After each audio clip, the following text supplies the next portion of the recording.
Well, hello, everyone. Thank you so much for joining me. Really do appreciate your time. Tonight, we're talking about Jack and Lilly Sullivan, who vanished from their Pictou County, Nova Scotia home on May 2nd, 2025.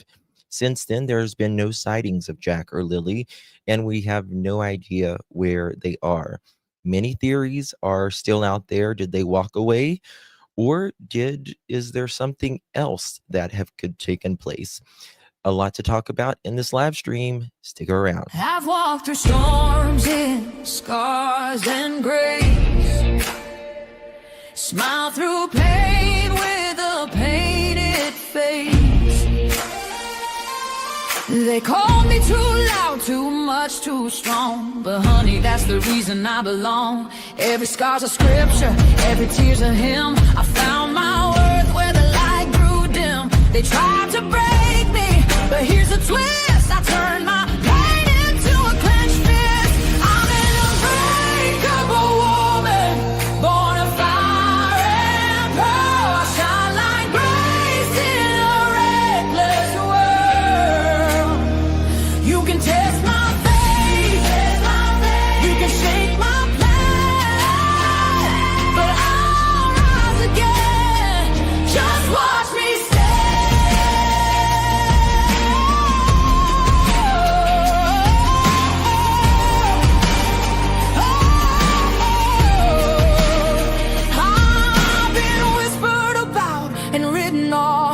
judged by the gloss, not the cause. But God don't build weak hearts from gold. He made me fierce and he made me bold. I bend, I pray, I roar, I rise with mascara, tears and battle cries. Don't need your crown, I forge my own. From ashes, honey, I build my throne.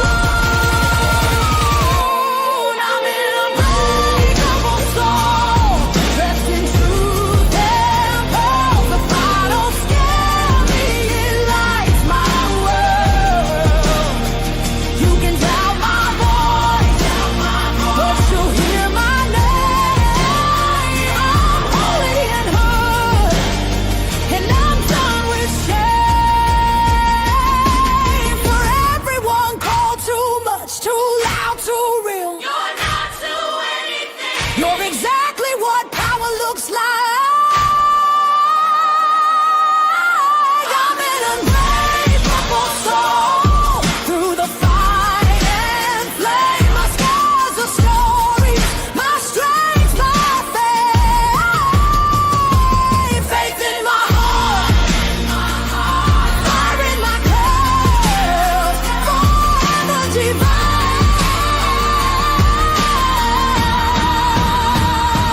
Clutch them pearls.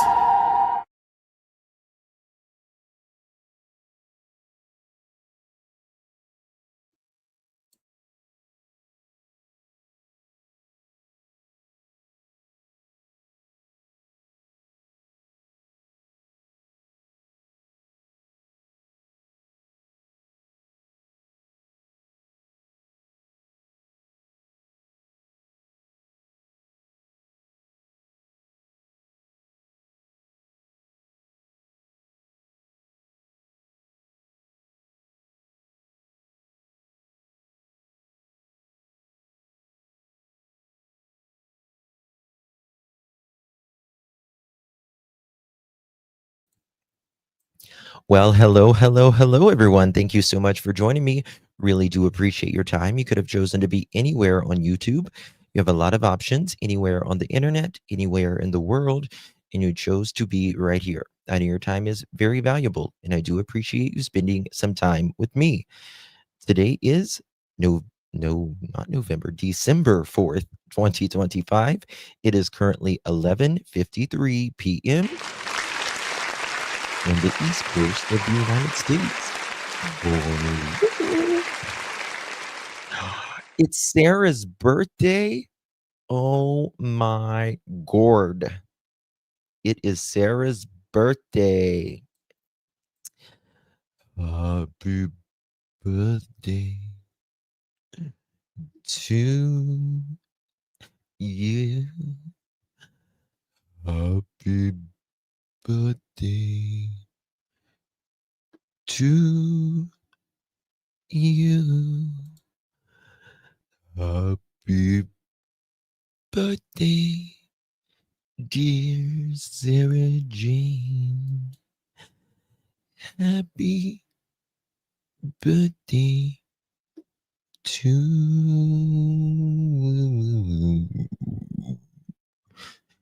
you.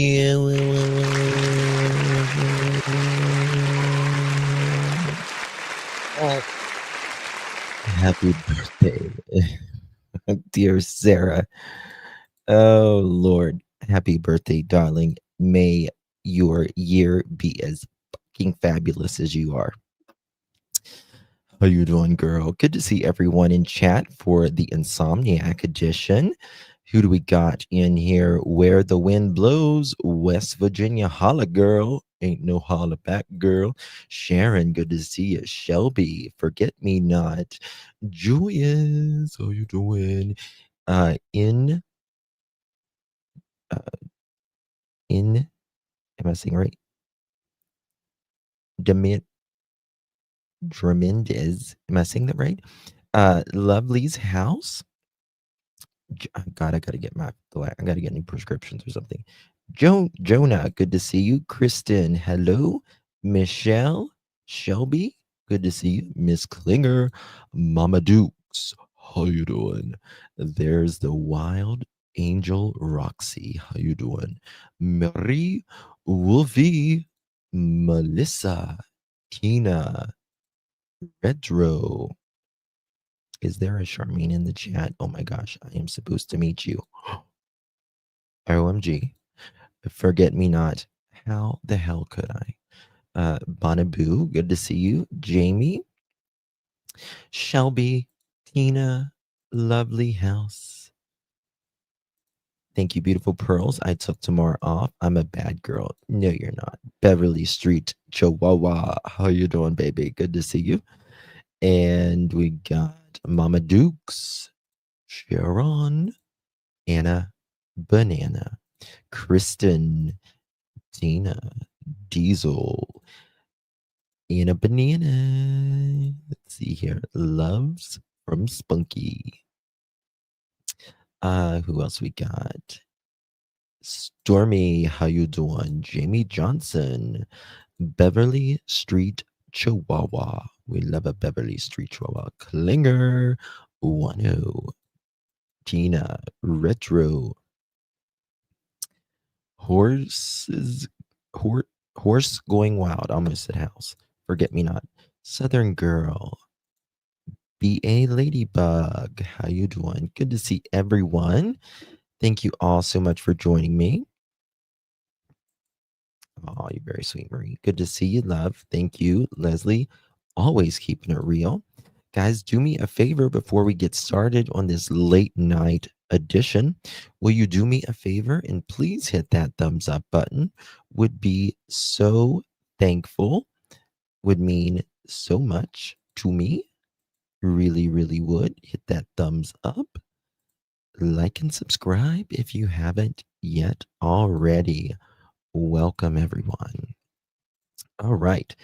What was that, Justin? Have you ever thought about doing voiceover work? Nobody would. My voice is, ooh, it sounds like cats mating on a hot tin roof. I cannot stand to listen to myself.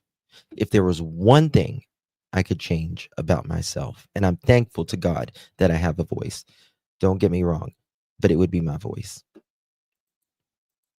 Mm-mm. Mm-mm. Mm-mm. Mm-mm. I mean, it sounds like gay cats mating on a hot tin roof. It really does. Anywho, it is what it is.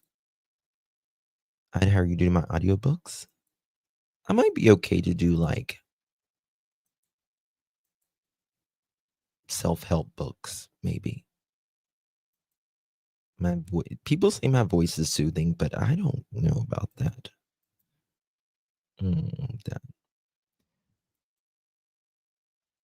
Your voice reminds me of my high school crush. Oh, Kathy. Maybe I was your high school crush and you didn't know it. Listen, I was with the girls in high school. Was that ever? Um, Thank you, Leslie. You have a great voice. I hate my voice. I sound like a redneck and also Canadian twang. I don't announce my words. You don't enunciate your words well. Neither do I. Neither do I. But most people where I live have a very thick accent, and I've always tried to watch it. My accent. I still have a southern accent. You can still hear it, but nothing like most people around me. Um, what was I gonna say? Oh, thank you, babes. I heard Malaya is in the hospital. Is that true? Am I Canadian? No, I'm as American as apple pie. I do great in wash a spinner. Yeah, wash a spinner. I sound like I have a mouthful of um. You guys are sweet. You guys are sweet. No, so it's snowing here, terrible. It's bad. It got bad very quickly here. Like 2 hours ago, there was nothing. Now there is a lot of snow.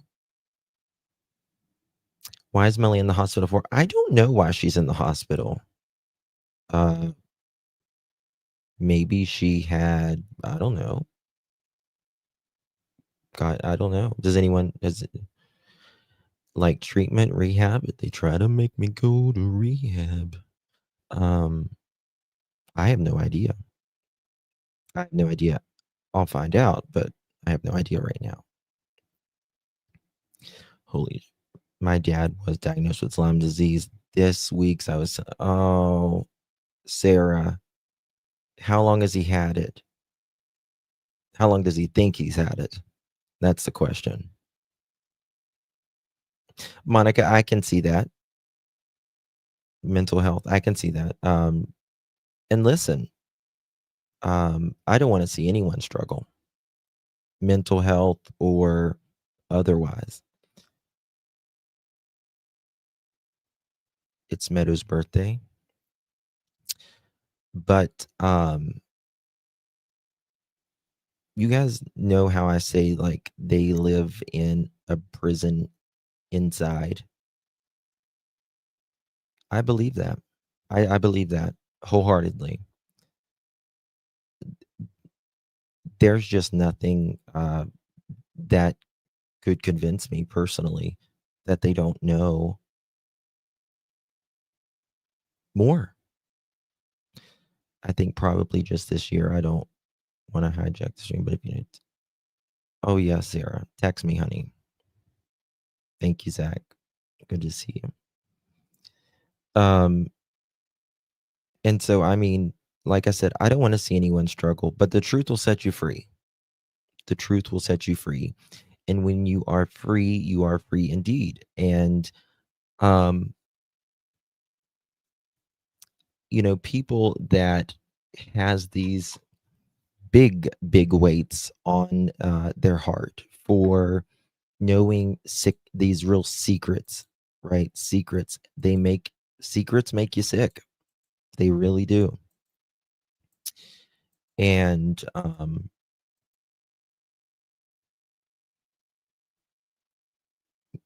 think that's probably why she's been drinking,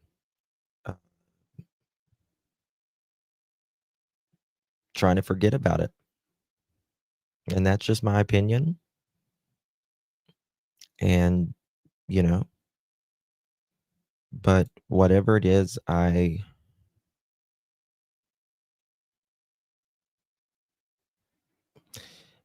whatever it is, I hope it gets better for her. Unless she knows something and doesn't say until she says it, it's going to irritate the living shit out of her.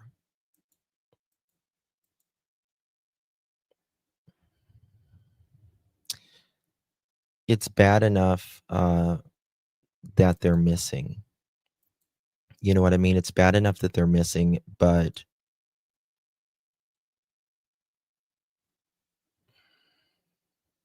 they don't deserve to be wherever they're at right now. I mean, I lose sleep over this case. I can't imagine being a parent.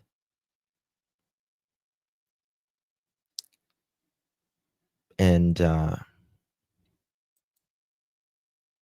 there's times in our life, for whatever reason, we look back on it and we like, what was I thinking? All of us, every single one of us.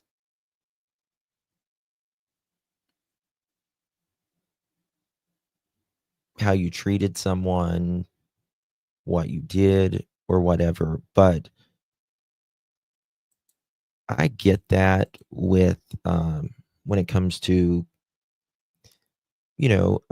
relationships and all that. But I don't see how someone lets another treat their kids like that. And to be honest with you, I don't think she was a great mother while she was with Daniel. I really don't like to judge parents unless you are shitty, just like plain out shitty. Because I truly believe most of us are doing the best we can with the knowledge and the wisdom that we have currently in this given time. But then there are just times that people don't care. And it's usually because of drugs or mental health.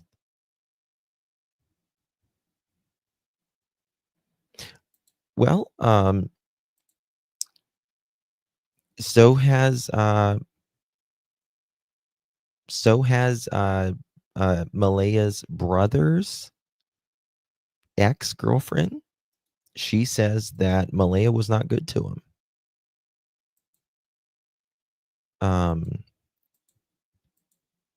Which is very interesting, right? Because everyone in this case who, the family or friends or anyone that I've talked to, the only one that I 100% believe everything is Belinda. That's it. And Belinda says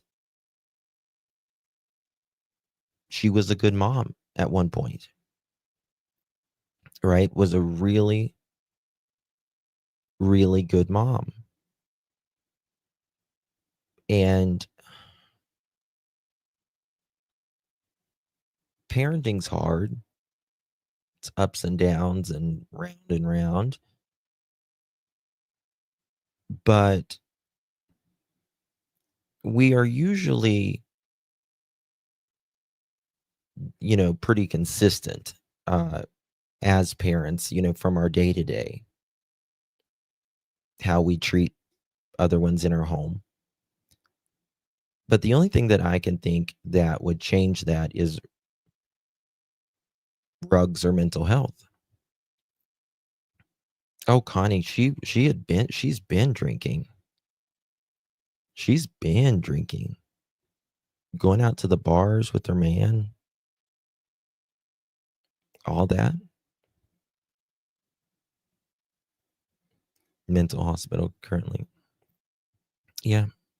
Someone said it was Meadow's birthday today. And me too, Zach. I would give anything. I would give anything to have Jack and Lilly and Found and Summer and Sebastian and Michael Vaughn, right? So I would give my next teen Christmases to have those. Booze is a depressant. Yeah, yeah. When anytime there is an addiction, people are chasing a way of feeling, right? Chasing away a feeling. There's a reason mental health and addiction go hand in hand, right? We are self-medicating ourselves, right? And so we self-medicate not only with drugs, but with many different whether it's food, sex, attention, whatever it is, get Wood Lovely's house. How do I keep bouncing back and forth in these chats? I don't know what you mean. Like, are you going to the other chat and then coming in here? Thank you, Jamie. Good to see you, my friend. So, is it Meadow's birthday?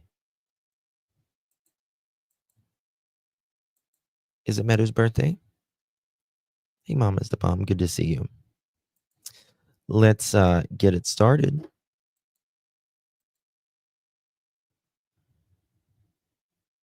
It just keeps going to 2 different lives. I don't know what you mean by that. 2 different lives?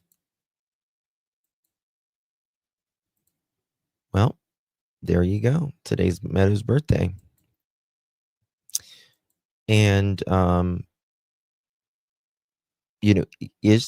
they going to give Meadow back? I think that they'll give Meadow back to her probably before Daniel. But I do believe ultimately both of them will get their parental rights back. I don't agree with it, but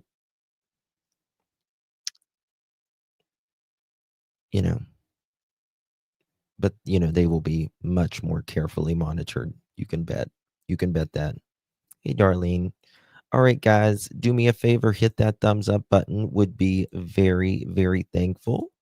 And share the live out. Become a member of the Pearl family. Appreciate you. Okay. Reading through some of these documents here. Oh, Sarah. Well, no, you don't share the same birthday. I guess it would be, you guys are technically a day apart. But pretty close your birthdays are. Do we have any other December birthdays in here right now? Any other December birthdays? I hope either one will get custody. Yeah, but it's Canada. Canada, man, it's like Canadians. The Canadian guy, like they're soft. They are so much more softer than anything else. Oh my God, Herbert family. Thank you so much, honey. That is so generous. Really do appreciate. I need to say thank you for all you do. You keep their name out there and you're compassionate and loving towards the children. You're going to make me cry. Oh my gosh. Canadian friend. Thank you so much, Herbert family. That is very, very, very generous of you. I really do appreciate that so very much. Guys, with this case, I feel like I truly, and that's why I've asked some of you privately, give me topics of this case that you want. Email me, text me, give me topics of particulars on this case that you want, because I feel like I've hit a block, to be just frank with you as a creator with this case. I've got to keep Jack and Lily's name out there. I've got to keep the pressure. I have been on this case. I was the first one on YouTube with Jack and Lily's case because of one of my subscribers in here is local. Oh, wow, Ruth. That's amazing. Happy birthday. And so I've talked about everything that I know to talk about. And sometimes, new things come to me and all that. I mean, there's certain things that I do have that I can't put out, certain recordings and just stuff like that. But as long as you guys can give me topics on this and listen, I'll go for it. Because Jack and Lily are so dear to my heart. Now I'm gonna cry.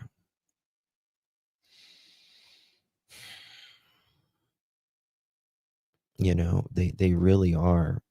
Jack, Lily, Sebastian, Summer, Michael Vaughn. Like, and it feels like, these are the cases that has just dragged on. Mama Bear, I've thought about just going back to the beginning and just saying, I always try to go into a case that is pretty objective until I start seeing, I'll note a red flag. There's a red flag. But then I'll see another red flag. And then I'm like, oh, another red flag. There's going to be things that's unanswered, even in cases where parents are completely have nothing to do with, the disappearance of their child's case. They're not going to have anything to do with it. And there's just things that to us that, we won't know. Is Dylan's story similar to Jack and Lily's? Dylan's case,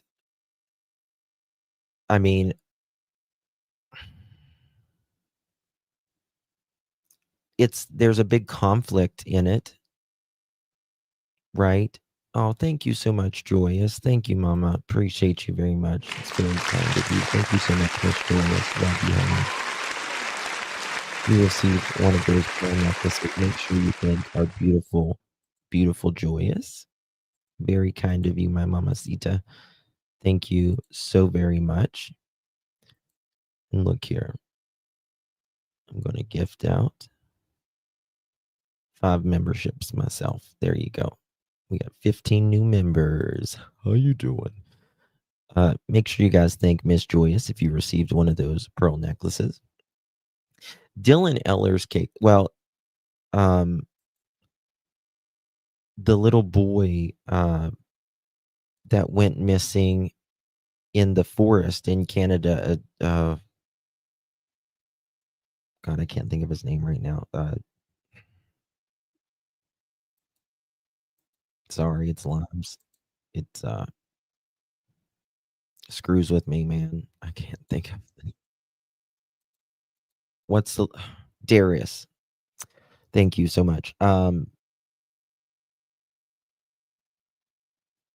I feel like something's wrong with there. I feel like something's wrong. And when it comes to Dylan Eller, I think something's wrong. Grandma said she was putting the dog up. One second here. And turned around to put the dog on a leash or something like that, and he's gone. That's not the way it works. Yeah, 38 seconds. I no. I just don't believe it. I mean, can kids get away from you quickly? Yes. All of our kids have gotten away from us for a second or so, right? Your heart drops and all of that.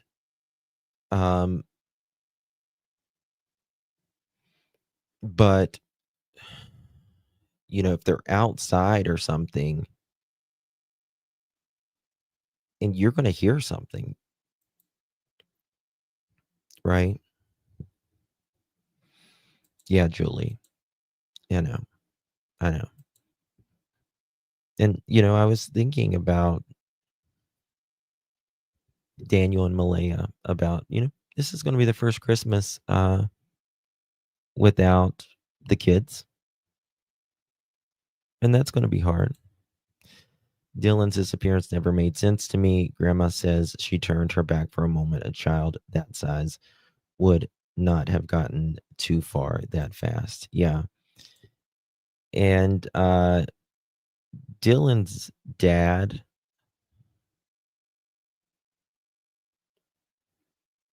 he misses his son.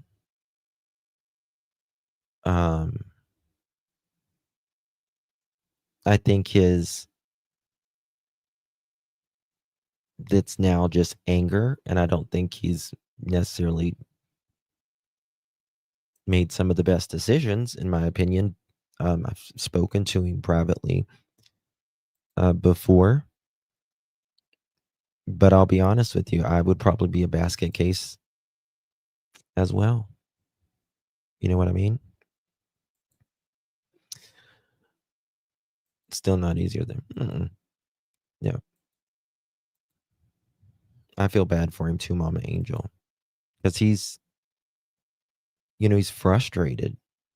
He's frustrated looking for his son. Most of us get frustrated for looking for our car keys. Can you imagine a kid? You know what I mean? He is broken where the wind blows. He is broken. And I think some of that, some of the behaviors or whatever is just frustration, depression. And, it's unimaginable. Okay, guys. So, looking at some of these documents here, and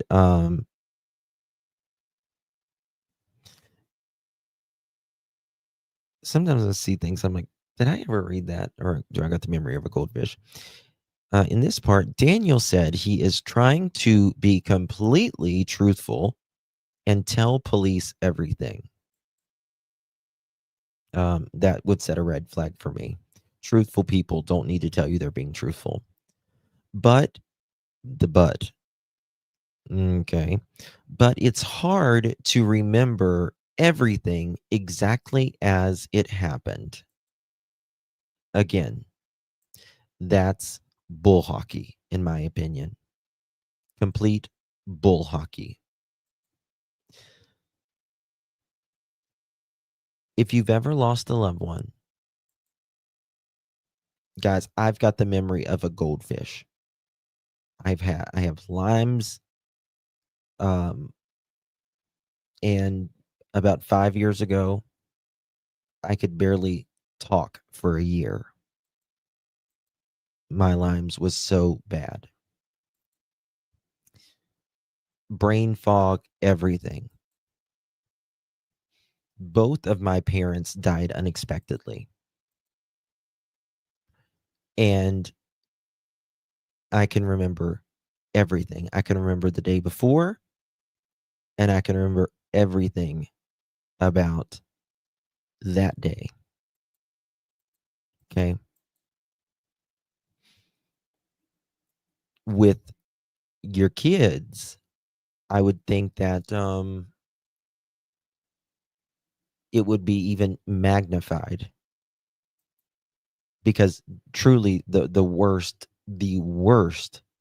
loss you can have in this life is a child. There's nothing that even comes close to it. Yep. Yep, Claudia. Mhm. Bless you. Hey, Ninchi. Good to see you, baby. Daniel said he's trying to completely be truthful and tell everything, but it's hard to remember everything exactly as it happened. Daniel said he is having a hard time because his whole family is gone. Now, I understand that your family is gone, but that still doesn't mean you can't speak. And to get your family back, you would certainly want to be as best as you possibly could so the authorities can find the answers, right? Yeah, Barb, I'm so sorry. I'm so sorry. That's a club nobody wants to be in. Right? Right. I lost where was this? Not the children that claimed abuse. Well, yeah.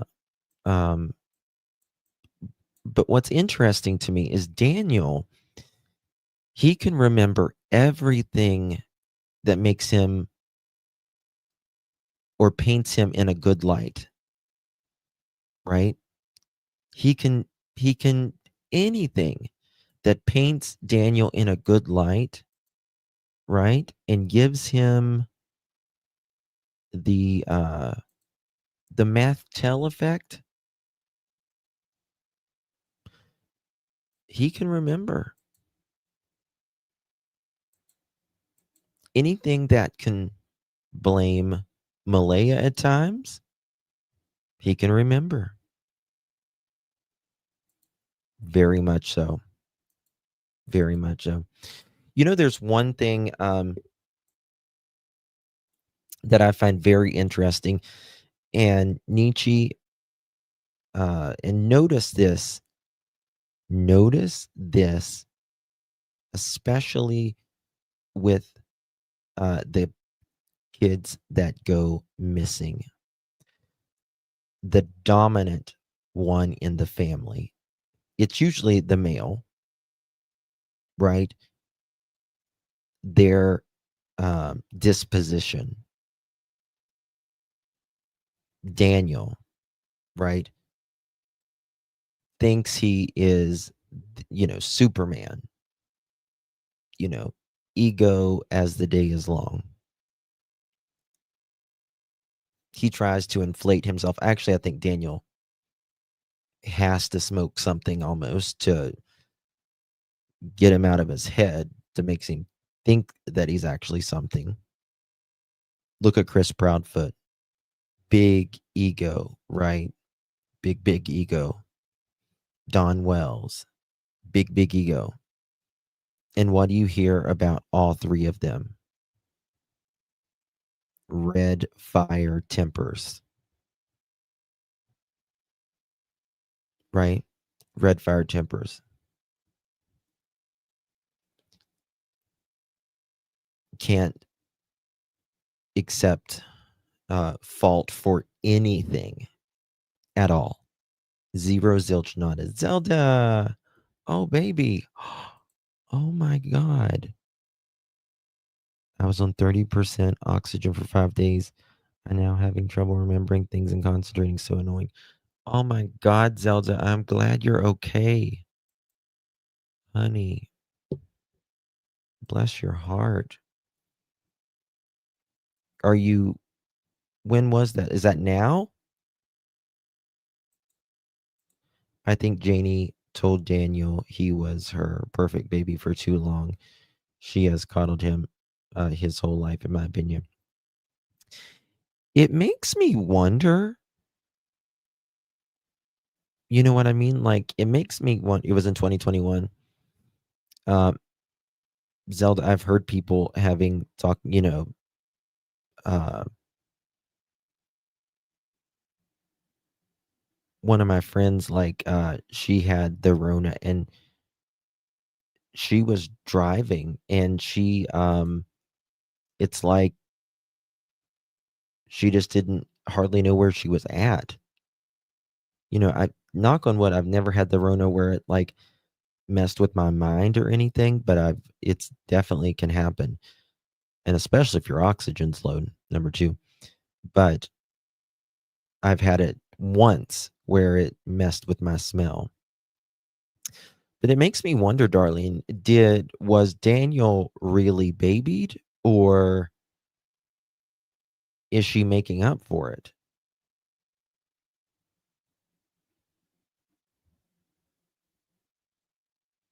Mm, yeah.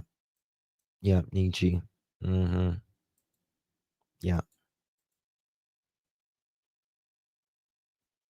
What's really troubling, you think about the mama's boy, but then I think about Daniel, those text messages that he said about his girlfriend, that he has these fantasies that he wants to R her.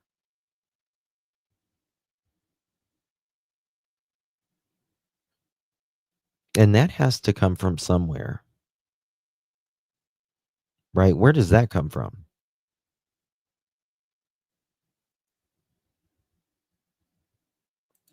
What I want to know is the funds that they were living off. It seems like they weren't making much of any money with him only working with. Well, they got checks per month. Why not walk it? Like your screen name, by the way. Yes, Joyous, 1,000. Maybe Justin was a mama's boy, not Daniel. Maybe. Maybe they both were. YouTuber. What did YouTuber say? Tammy. Oh my God. I'm so sorry, babe. Appreciate it. It's just terrible. I have questions about Earl. Yeah, Nietzsche. Me too. Me too. First of all, can you imagine living can you imagine living in a home with Junkyard Janie and Earl? I need to create a name for Earl now. Earl Grey Tea. I don't know what I should call him. Can you imagine that? They both are very angry mother chickens. Aren't they? They're very angry. Goodbye, Earl.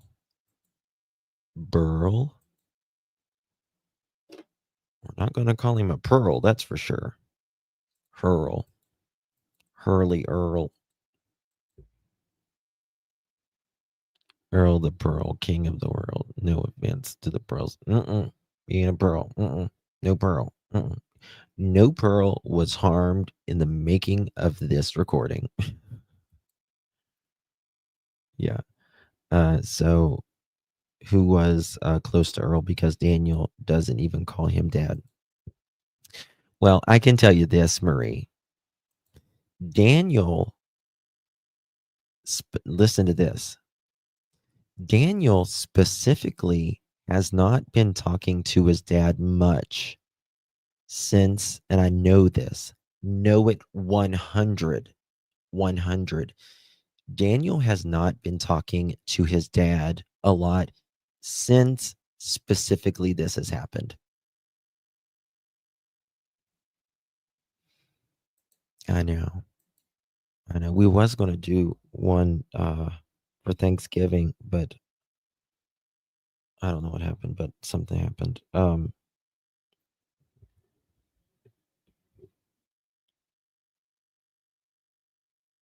Yeah, I'm good to see you, hon. Now, so one thing that I think I'll tell you this. I don't think Earl has anything to do with it. I used to be like, oh, Earl over there. Oh, Earl over there. I don't think Earl has anything to do with it because I know some more things, but if I say them, Daniel will know where I got the information from. So there's just some things I can't say. But I think his dad questions him privately. I think his dad questions him privately, and that's why Daniel stays away. The only time Daniel contacts Earl is when he needs something. Promise. Promise. That's the only time Daniel contacts his dad. It's money or a car, generally, that he calls him for, which he wrecked Earl's car. Right? Daniel's a 30-some-year-old man. And he's wrecking cars like it's bumper cars. What's going on with him? Oh, he's such a user. Sarah, yeah. Let me tell you something. Like, as much as I give, Janie and them hell, that's what I've said. The way Daniel and Justin have their mother living out back in a fucking trailer, like an RV that's broke down with some tin around it and a tarp over the roof. I would work 5 jobs if my mother was in something like that. Seriously. I would not be able to sleep at night. Right? Like, and Janie resents him. She resents him for this. She does. Her life was simple before Daniel and Malia moved in. Same joyous. I would not be able to sleep at night. I mean, like, she doesn't even have like a real doorknob to her house.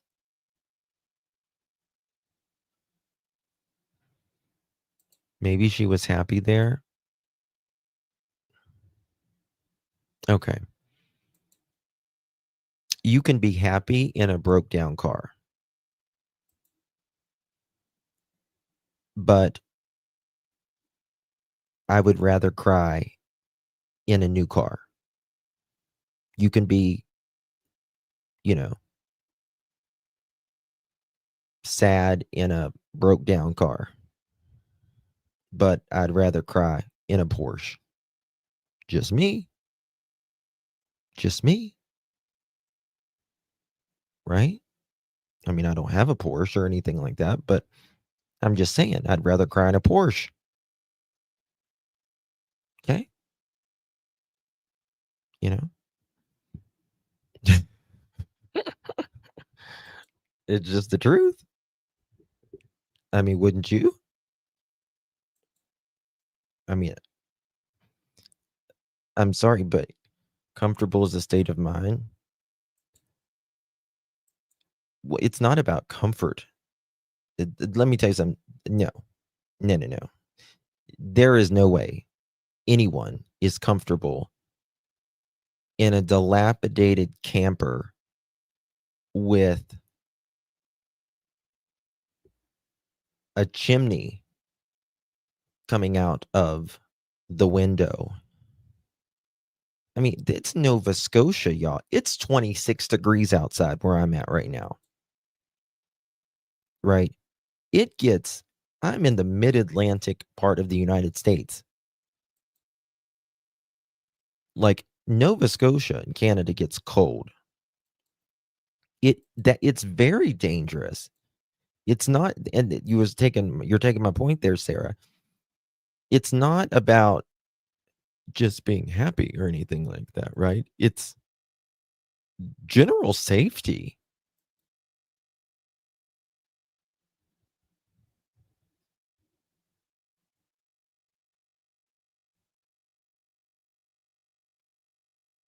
That's Justin's stripper pole. Where I'll work it.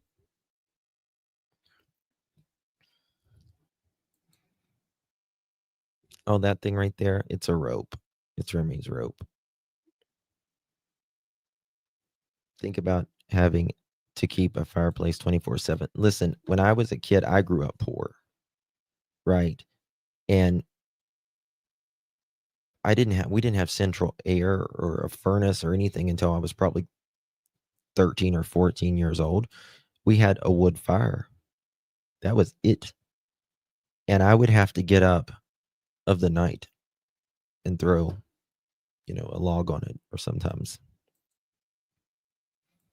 it's not fun. A fireplace is nice, to set the scenery and all that stuff, right? And, it's good to keep you warm and stuff. But you don't want to have to do it, right? But now I probably wouldn't mind as much because I get up 900 times a night to pee. So it doesn't really matter for me anymore.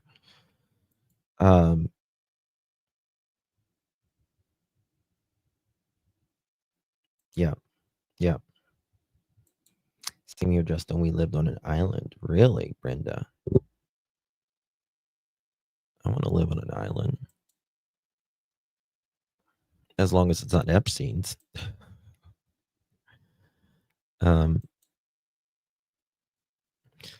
Listen, I think a lot of people are probably going to go back to the wood stoves and stuff, as expensive as electric and gas is now. It's crazy. Okay. It's a late night stream, so we're more chill. But it says, when asked in detail about Friday morning, Daniel reiterated what he said in his earlier statements and providing the following further details. When Lilly was sticking her head in their room, so Lilly doesn't even actually come in their bedroom.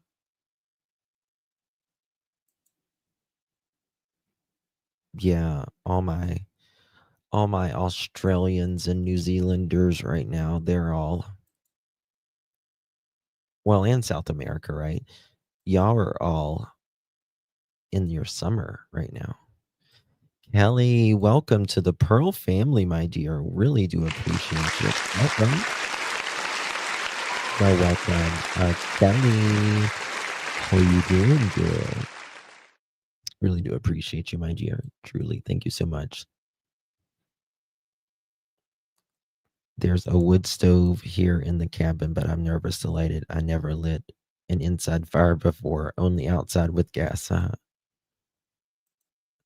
Girl, listen, light light it up because it's only going to be a fire or a really big fire. One way or the other, it's going to be a fire. So just light it up. Okay? You'll be warm either way.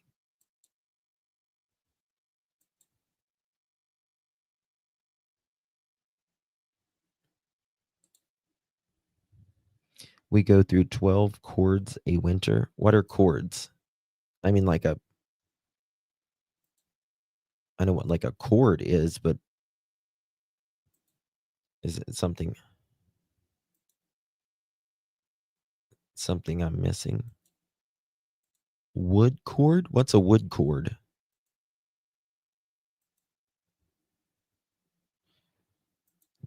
One is vertical and one is regular. It's a measurement? Oh, like a load of wood. Oh. Cord is a stack of wood, a way to measure like a huge bushel. I was this old today when I learned something new. 4 foot by 4 foot of logs. Oh. See, that's what we do here. There'll be like a guy sitting out with the truck and he'll be like, truckload of dry wood, $100. You know what I mean? Oh my God. I remember carrying wood as a kid. I grew up on a farm. 4 foot by 4 feet by 8 feet is one cord. People here sell it for like $100 to $150 for a truckload of wood. Pellet stoves are supposed to be way cheaper and give off good heat. A lot of people are buying they're buying the wood furnaces now. The wood furnaces.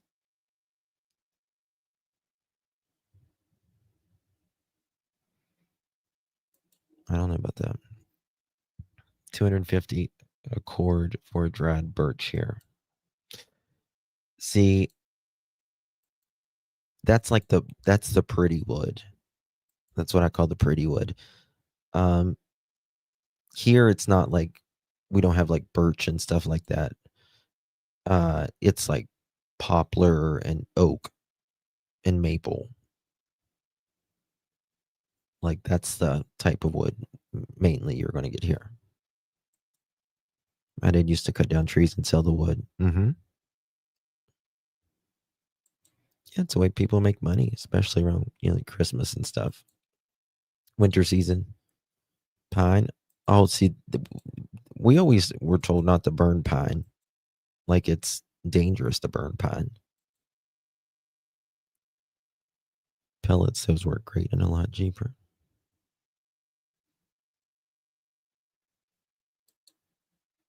Yeah, yeah. I think the birch is. I like the birch. It's the pretty wood. But he says here, Daniel, in his second statement, he says, when Lilly was sticking her head out in her room, we could hear Jack in the kitchen in the background. Sorry, he could hear Jack in the background, kitchen in the background. He did not see him, but he was usually loud and clumsy, so it was easy to hear him.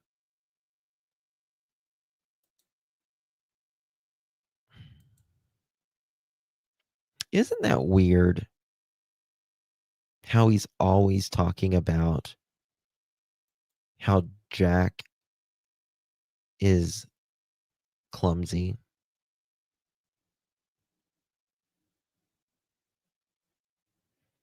Pine burns fast, soft woods, and no heat.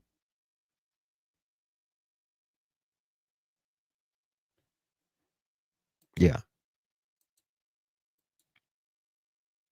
I like the smell of it. Kids are loud, but they stayed in bed, letting them fend for themselves. Yeah. Hmm. How loud and clumsy? Well, first off, he says here uh, that Lily doesn't come in the bedroom, right? Doesn't come in the bedroom.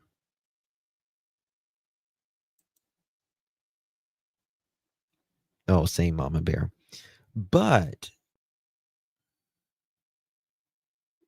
I don't see Lily just, I mean, first of all, why would a kid just come to the bedroom and just stick their head in and then go out for a little bit and then just come in and stick their head in again and then go? They kids want something. If they're coming to your bedroom, they're hungry, they're thirsty, they need something, they want something, they need attention, they need help, something. Yes, joyous. They're going to talk. They're going to talk.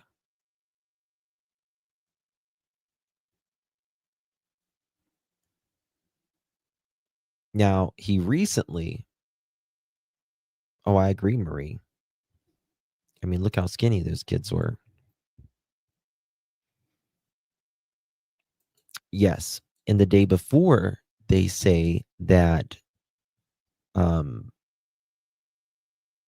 Malaya said that they came in their bedroom and you know, they all got up around 9 o'clock or something like that. And they made breakfast. Baby clumsy in baby clumsy the kitchen, child neglect much. Yeah. I mean, if your kid is clumsy, right? If your child is prone to clumsy, you're going to allow them in a kitchen? No, I don't either, Darlene.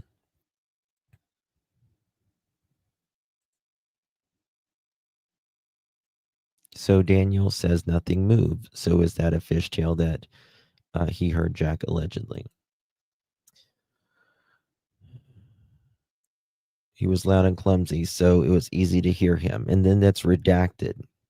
And then it says they like to eat and snack all the time and sometimes stash away food. Almost, I would say 65 to 70% of cases like this, you always hear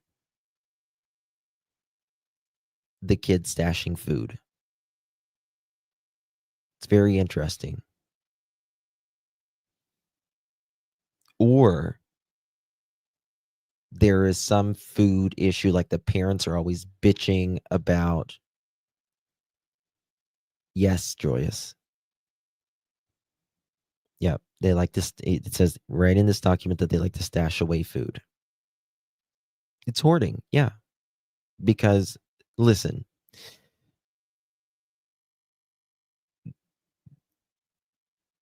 kids learn quick. If the kitchen is always open, the kitchen is always open. If you never know the next time you're going to eat, it's just like a squirrel. They had their nuts. They had their food for a rainy day. Sebastian did the same thing because Sebastian, in Sebastian's case, There were cameras in the kitchen. And it had, the sensor, and it sent an alert to the phone. And he would be screamed at if he went in at the middle of the night and got something.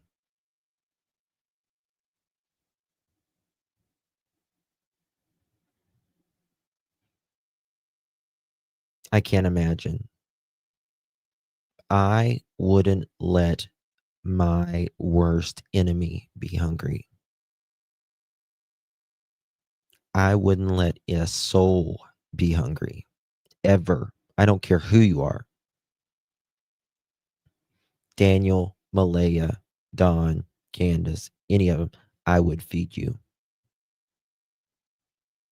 Always. Nobody should be hungry. No soul on the planet should be hungry.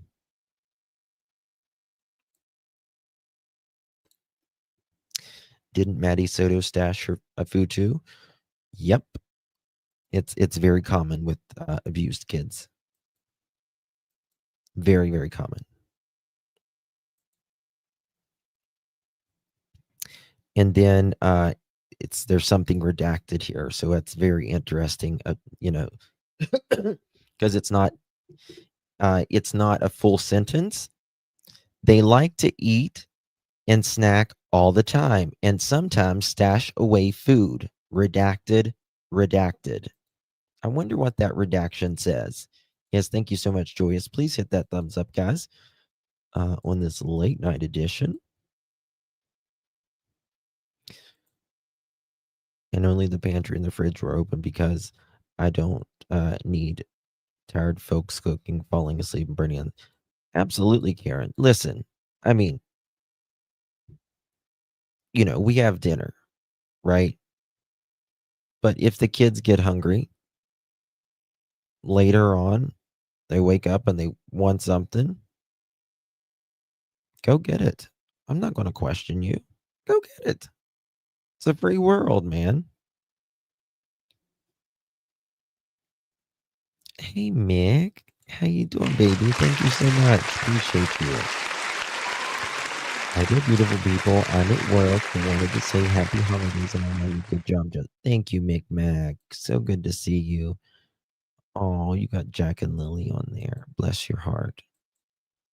You've been an OG for Jack and Lilly. I appreciate you so much, truly. Thank you so much, Mick Mac. Hopefully your shift goes by really, really quick. I pray.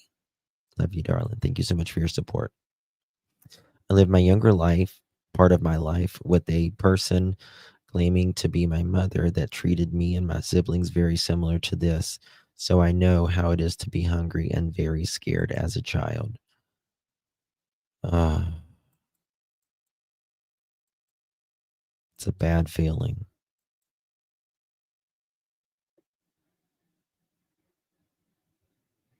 I wish your abs, Chris, could go on site, but it's not the right season for that.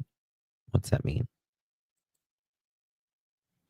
I wish you and Chris could go on site. Oh, like to Nova Scotia? Mm-hmm. Daniel said when he went out to look for the kids in the house and realized they weren't there, he went back into his bedroom to get dressed before going outside to look for them. I would have went out in my boxers. I would have went out in my boxers. I don't give a damn.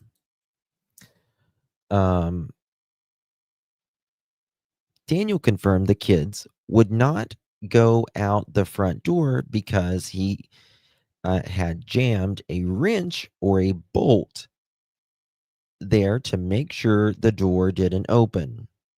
He said he does that most nights because there is a bear that used to hang around outside. That morning, he had to rip the door open to get out, and the metal piece fell off the floor. So he knew there was no way that could have gone out, that they had gone out that way. Now, I have a question about that. Okay, so he says he does that most nights, but this current morning, the door ripped. The door ripped because he had to do something.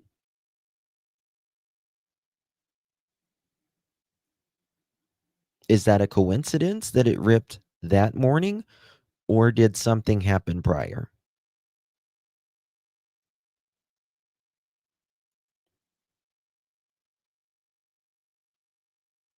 Hey, Claudia. Right, Joyous. Okay. That he had jammed a wrench or a bolt in there. Okay, was it a wrench or a bolt, first of all? Was it a wrench or a bolt? Why would you say a wrench or a bolt? To me, I don't believe that happened. In there to make sure it didn't open. Mm, he said that most nights he did it because that, hold on, because there is a bear that used to hang around outside. So it doesn't hang around there anymore. It doesn't hang around anymore.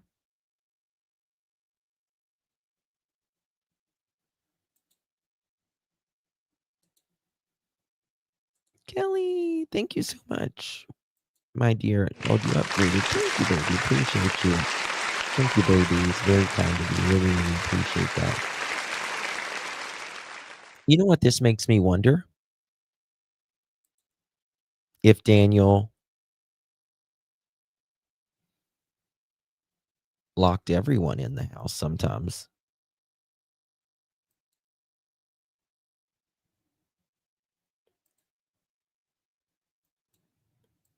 See, I don't think if Daniel went and got dressed before he went outside, he knew it was cold outside, right?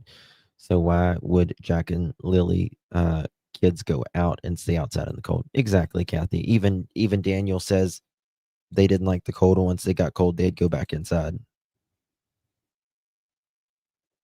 Hmm. And Janie said they haven't seen any bears in a long time. Well, I will say I have seen a picture of a bear in their yard, in Daniel's yard. That is true. But I don't know why you would do the front yard or the front door when you didn't do the other doors.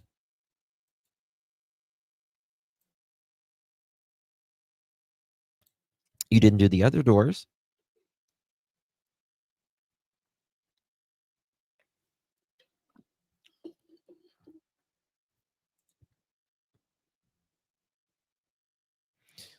Some wonder if the outing Daniel's kids made just prior during the stay there inspired them to wonder.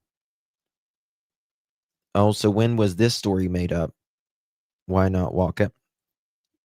So did Daniel supposedly take all the kids on a walk?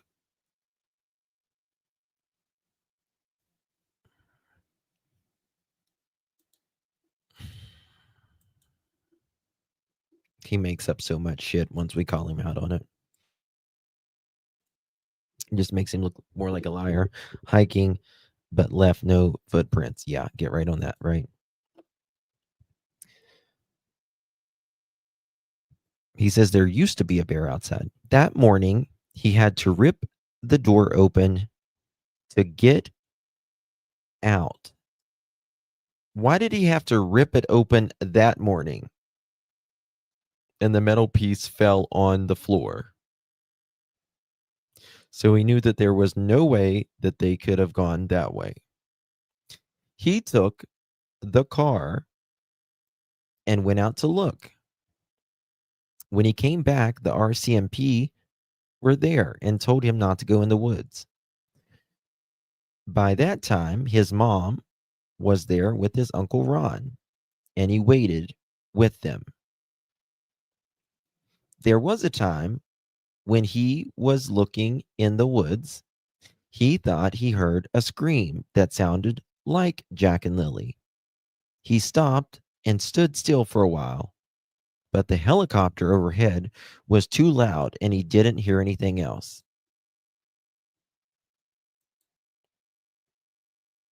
I would bet, like, if there was like Vanna White standing here and she was like, solve the puzzle, I would bet you $1 billion that is a lie. $1 billion if I had it, that is a lie. Saying that he thought he heard Jack and Lilly, right? But he, this helicopter that was looking for Jack and Lilly came by and it was too loud.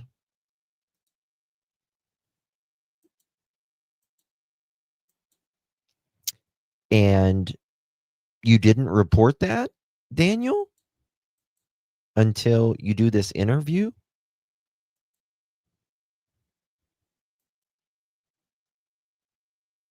You didn't report that and say, I think I heard Jack and Lilly. Could y'all come over this way? You just waited until, you sat down with them for the next interview?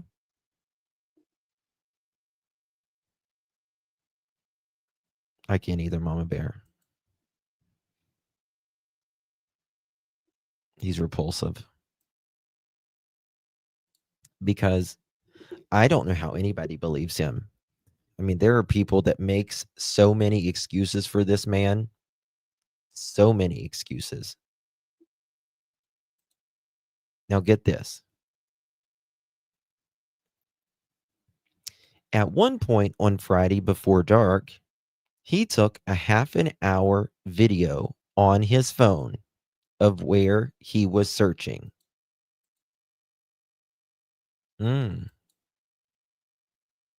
Half-hour video of where he was searching.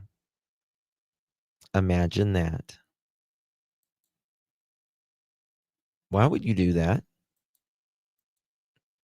Daniel, you said you wasn't ever on your phone.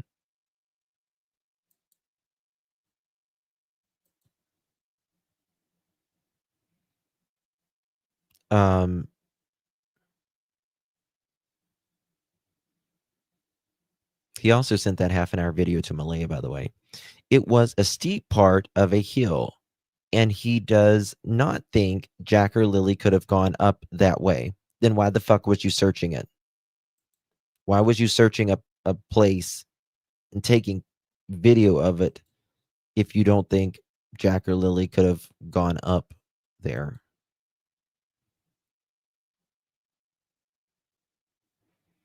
He was using the flashlight on his phone to try and see in culverts,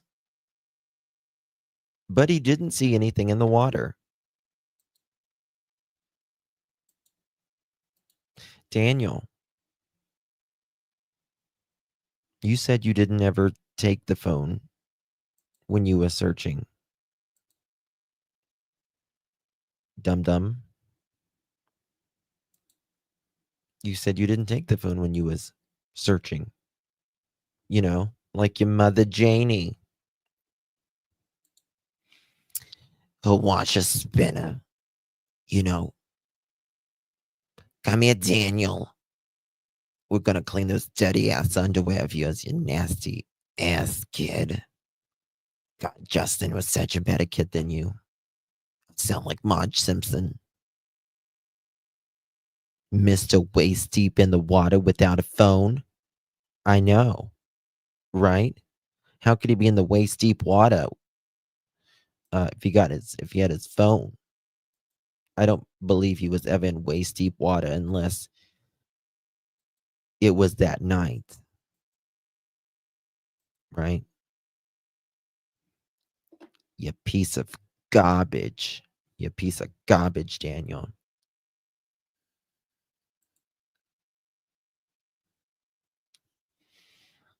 He never took a cell.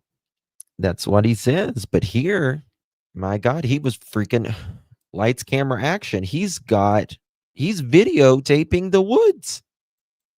His excursion. He didn't, his words, he didn't even get a thank you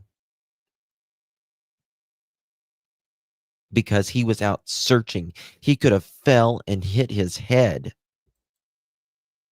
That's his words, by the way. I can show you the text if you would like. Never mind Jack and Lilly could have fell and hit their head or fell in a hole or the water,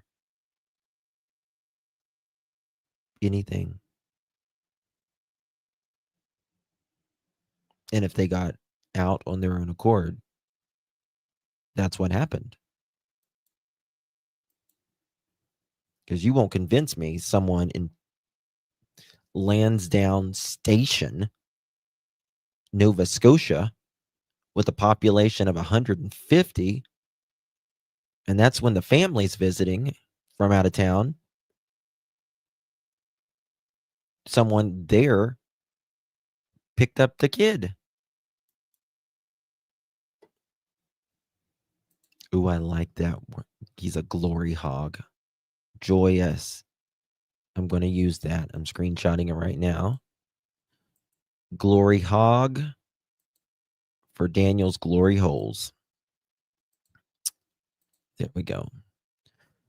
I never someone called him out on that presentation. He said was a friend tracker friend, GPC or whatever it's called. What are we talking about, Darlene?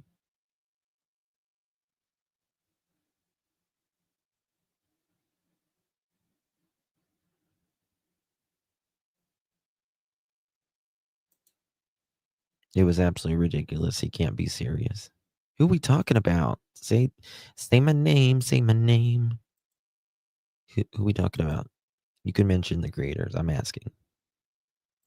Did Malaya just go to bed before the kids? Maybe that is why she knew they were wearing the same clothes. Well, Malaya said she brushed the teeth, unlike Daniel doesn't. Oh, Marie.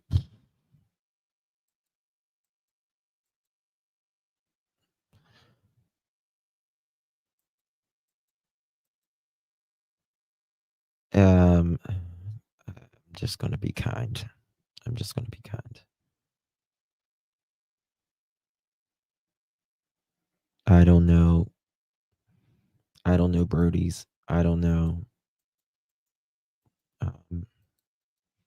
I've pretty much always agreed with them, except on lately. I agreed with him on Brian Kohlberger. I absolutely always thought it was Brian Kohlberger. But not with this and summer.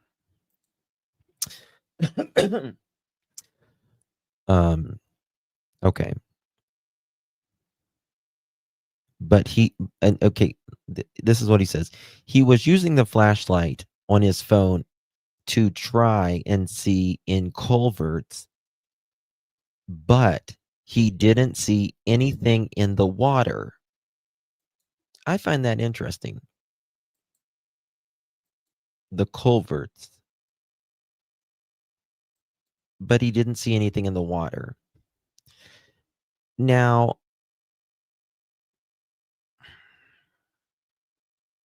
most of the time, culverts don't have a lot of water running through it. They might have a little water running through it, but where are these culverts Daniel's talking about?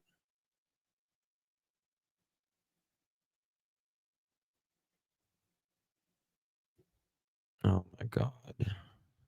Claudia, I'm sorry.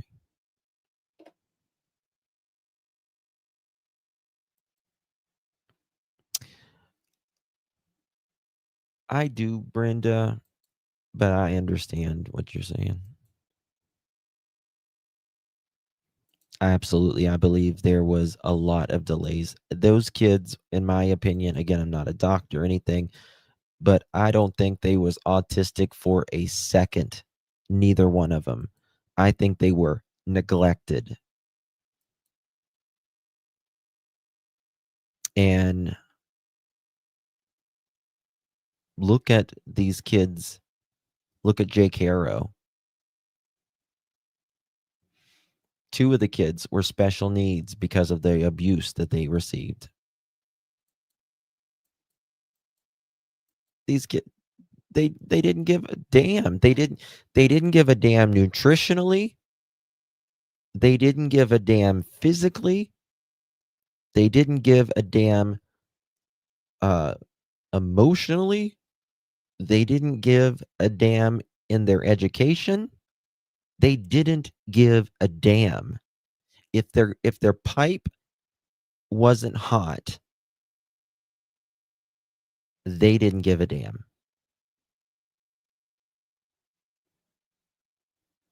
It's really that simple. Okay. I'm going to play something. I'm going to go tinkle and I will be right back.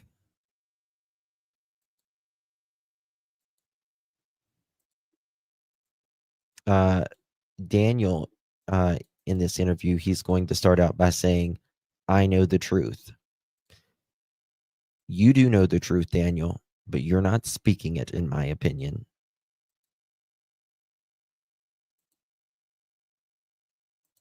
I'll be right back, guys. Maybe. I didn't kill Lilly and Jack. I know the truth. I didn't kill Lilly and Jack. It's been 6 weeks now since you've seen Lilly and Jack. I just want to ask, how are you holding up? It's been a long 6 weeks. I know that everybody basically in the world at this point is always wanting to know like what happened. It's been from sadness to anger at this point. And I know the RCMP and major crimes are working around the clock trying to piece everything together. And I'm grateful for that. But it always leaves the question, 6 weeks has gone by, and we know at this point they're not in the woods. And where are they? Did you feel in the beginning that they suspected you? Of course. The stepfather was always a prime suspect right off the beginning. You felt that from the beginning? Yeah. But you don't feel that now? No, I don't feel that at all. I asked for the lie detector exam, the polygraph exam. I gave them my phone.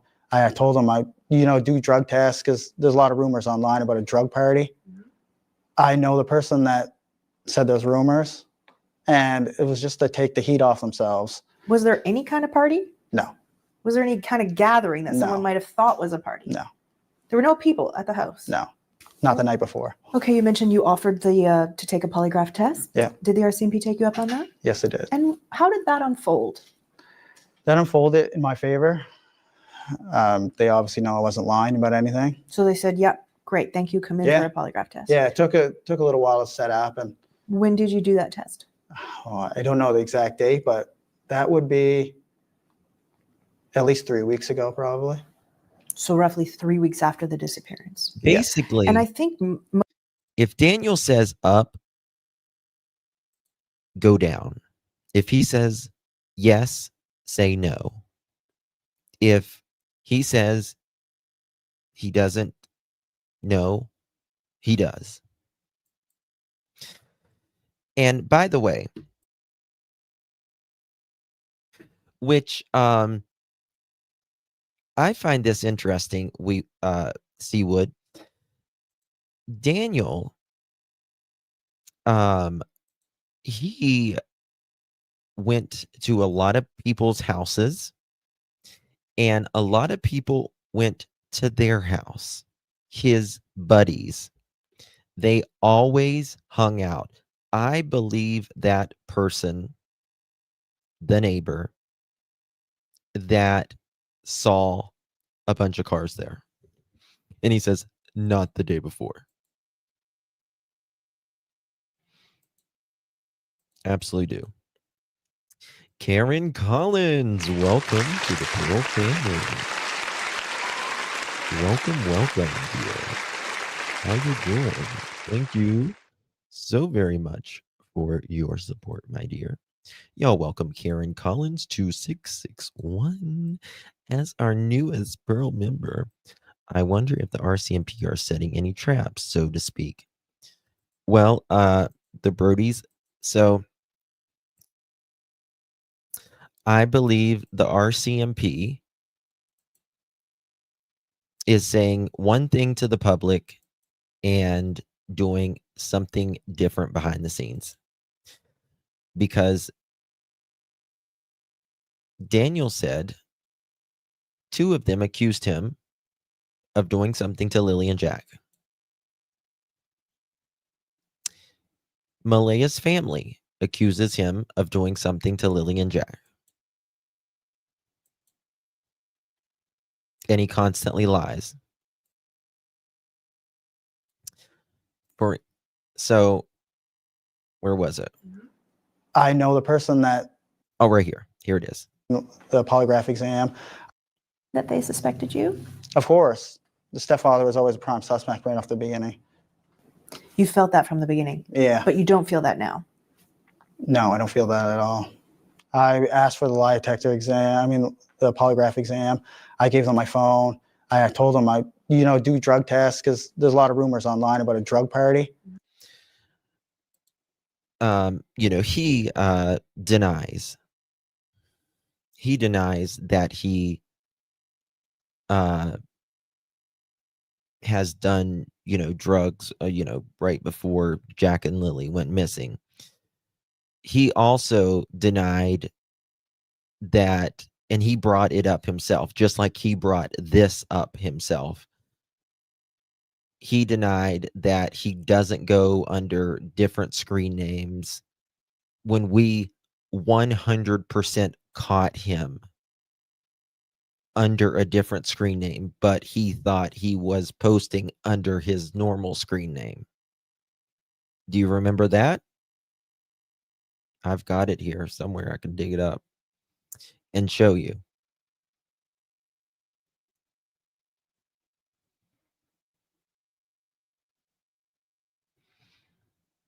Mm-hmm. Oh, yeah. Oh, yeah. Hold on. Do I got it? Let me see if I can find it. 1 second. I know the person that said those rumors, and it was just to take the heat off themselves. Was there any kind of party? No. Was there any kind of gathering that someone might have thought was a party? No. There were no people at the house? No. Not the night before. Okay, you mentioned you offered to take a polygraph test. Yeah. Did the RCMP take you up on that? Yes, it did. And how did that unfold? That unfolded in my favor. They obviously know I wasn't lying about anything. So they said, "Yep, great, thank you. Come in for a polygraph test." Yeah, it took a little while to set up. And when did you do that test? I don't know the exact date, but that would be at least 3 weeks ago, probably. So roughly 3 weeks after the disappearance. Yeah. And I think most Canadians wouldn't have any idea what's involved with that. Can you describe the process? You go in and just tell us right from the start. We go in, sit down in a big comfy chair, and they have multiple sensory pads. You have them underneath your forearms, you have them underneath your butt, and you have them underneath your feet with your shoes off. You have a sweat gland on one finger. You have a measuring instrument for blood flow that goes in and out of your hand. And you have a cuff on your arm for blood pressure to measure your pulse. Were you nervous? Yeah, I was extremely nervous. He went under a woman's name named Courtney Madonna. No, I know who Ron Mexico is. It's not Daniel, but it's someone close to Daniel. I'll say that. I put, Daniel, do you truly have no shame? Do you? You said directly to an interviewer that you had no other fake screen names. The truth always comes out, and you just exposed yourself, Courtney Madonna, except you thought it was an actual legit screen name. God is bringing it all to light. And he put here, Courtney Madonna. I want to make this fully known. Don't play the intentions I have toward finding them safely. I talk openly without recourse. If you don't approve, just read. I've delivered everything ongoing to the public, and it means finding them. I'm the one that asked for polygraph exams first. I thought I gave investigators my phone and said, take it.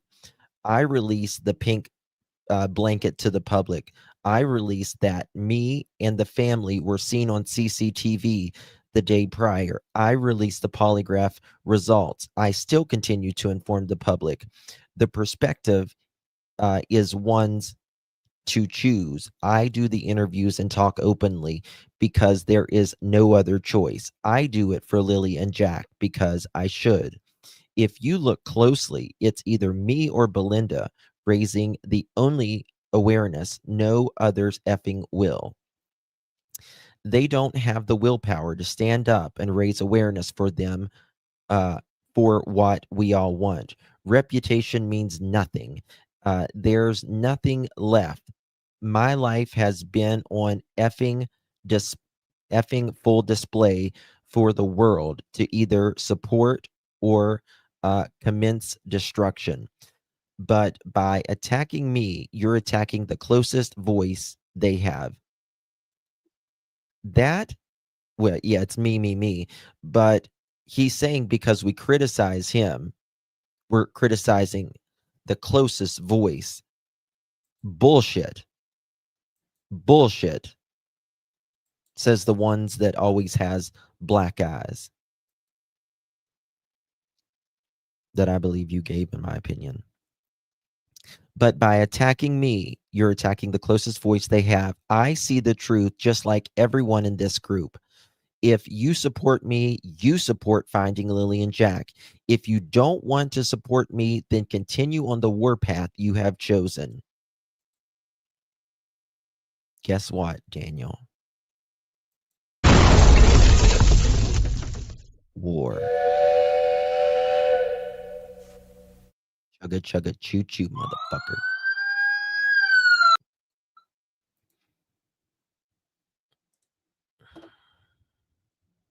Don't attack individuals that support me because they have different perspectives than your own. It's foolish and arrogant, says the one that attacks everyone, which I am sometimes. I admit that. Everyone has a big heart and we all want the same outcome and to find Jack and Lilly safely. So there's more to it, but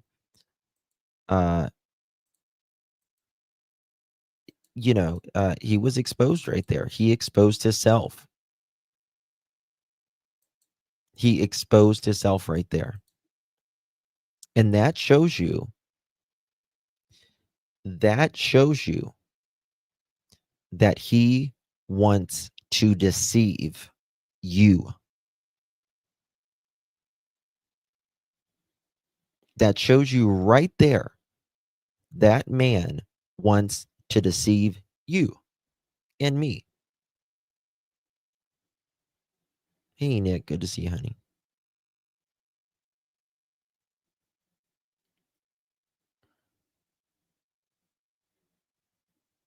Straight up gaslighting. But not only that,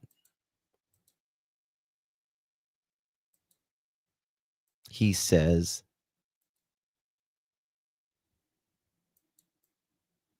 this.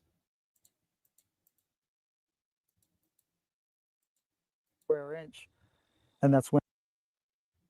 Advise them, or what? Did Yeah, you I say? gave them like any to do anywhere. You know, they did inside the house. They did, I mean, everywhere. Vehicles. They did everything they could in the amount of time that they were given to do it. So what did they search when they came inside? Dogs hate it. Same with all the property. They were Let me see. doing is cooperating, and to see that. Let me find the part where he says it.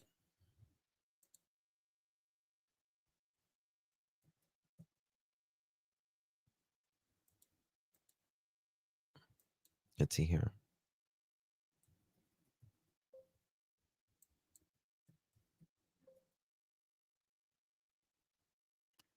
Right here. Listen to this. Them, they don't ever come to me. It's just like I have to contact them. I have to go to them, and it's been like that for a little while now, because I've given them so many leads, and there's only so much I can do. I was told not to pursue any leads, so I'm not the one who's going to be going out there investigating. Why do you pursue leads? Because you're still out there talking to people and finding out new details. By pursuing leads, they mean if I have a lead, I don't track it down in person. But yeah, like I'm still open to talk to the public. I have no fake accounts. I don't have anything that would be not under my name. Like I go fully into every comment with my name present. So I have nothing to hide. People are free to message me whenever, and people are free to discuss anything they want with me. Any angle, any perspective that they have, I'm open to it. And I will pass it along to investigators if it's a solid perspective. Every tip matters. All 800 and almost 900 of them matter. Do you find that engaging helps for you? It doesn't help me mentally, that's for sure, but I still do it. I'm basically desensitized to all judgment at this point. Notice how he is the one that brought up, I'm not the one that, I'm the one that goes under my screen name. I don't go under any other screen names. I don't have open to talk to the public. I have no fake accounts. He brings it up. I don't have anything that would be not under my name. He brings it up.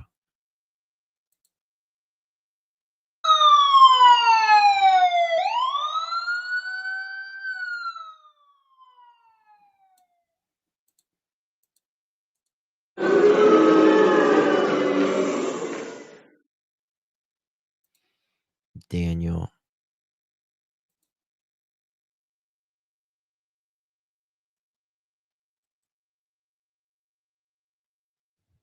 Yeah.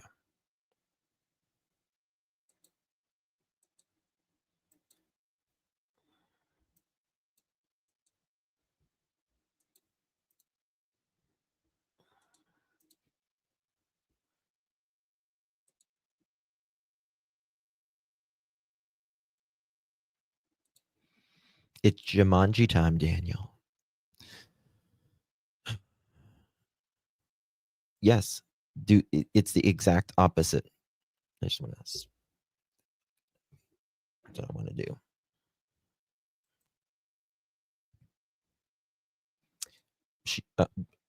I think she knows what happened.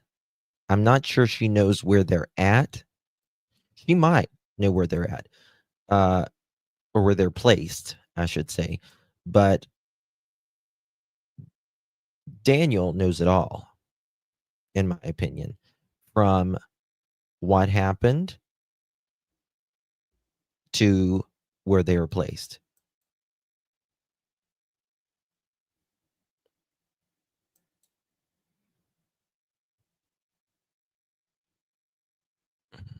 I had an interesting thought about him the other day when I watched a video of her from years ago before the children were born. She reminded me of my daughter who has functioning autism. I think Malaya is just fucking lazy. That's what I think Malaya is. She wants everyone to do everything for her like she's a little girl. her mom still waits on her hand and foot. She just throws shit in the floor. And her mom comes and picks it up. She doesn't.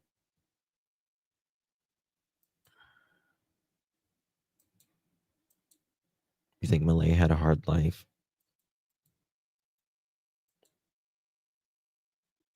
I don't think she had. She might have had hard times, but I don't think she had an exceptionally hard life.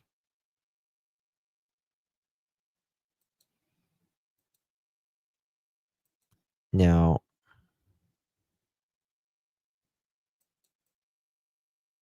all right. When Daniel says this right here,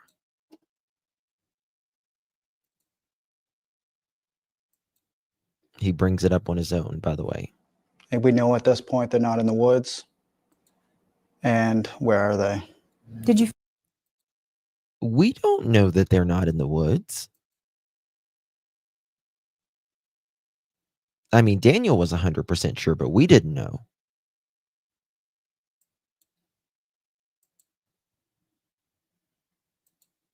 feel in the beginning that they suspected you? Of course. The stepfather was always a prime suspect right off the beginning. You felt that from the beginning, Yeah. but you don't feel that now. It's not just the stepfather that's prime suspect. It's anybody in the house. Why did the mother lose Meadow? Well, they both lost custody as soon as they got there, as soon as RCMP did a call. As soon as they got there, I guess they saw some things, and they gave temporary guardianship to Malaya's mom. Malaya was allowed to be around Meadow, but then she took Meadow and wasn't supposed to, out by herself, and they came and got her.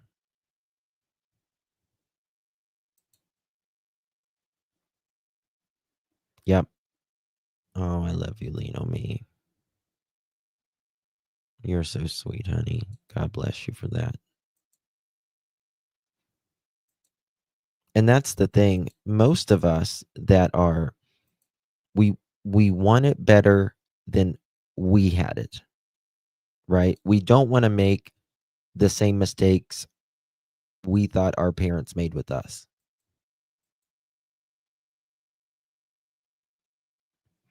Why did Cindy send Malaya to Patty? Do you mean like in the past? Malaya talked horrible about her mother. I've got old Facebook messages of Malaya talking horrible about Cindy.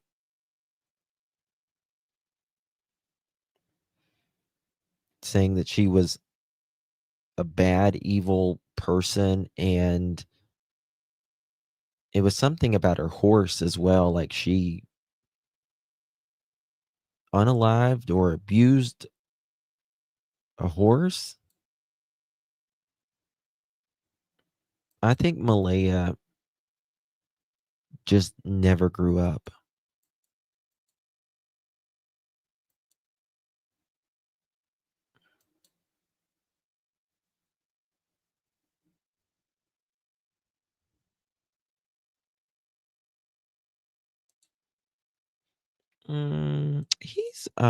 He's posted pretty recently.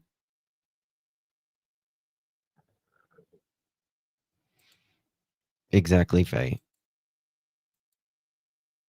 I mean, the thing about it is like, if your kids are missing, you're not worried about how the public sees you. You might not like it, but you're not there to convince the public, right? I would say, all right, you don't believe me. All right, let's just find Jack or Lilly. And that way, once we find them, you're going to know what happened to them. Okay. And then I'll prove your ass wrong. Okay. He doesn't do this for Jack or Lilly. That's what he says. I don't believe that for a second. Daniel does this for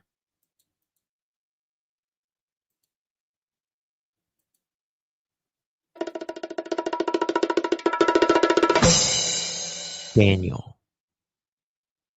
That's all. Daniel does this for Daniel. That's all.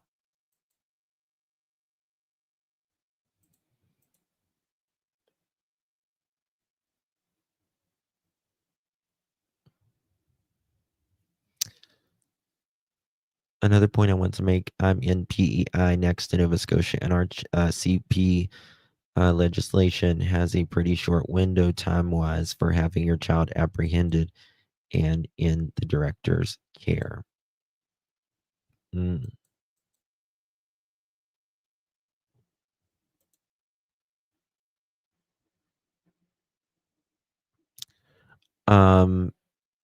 It was his workmate and friend that I believe he was getting dope from, in my opinion.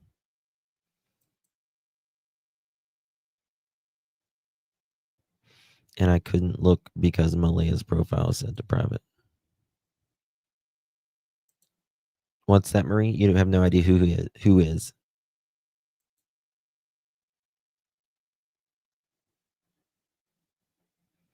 What am I missing? What did Marie say?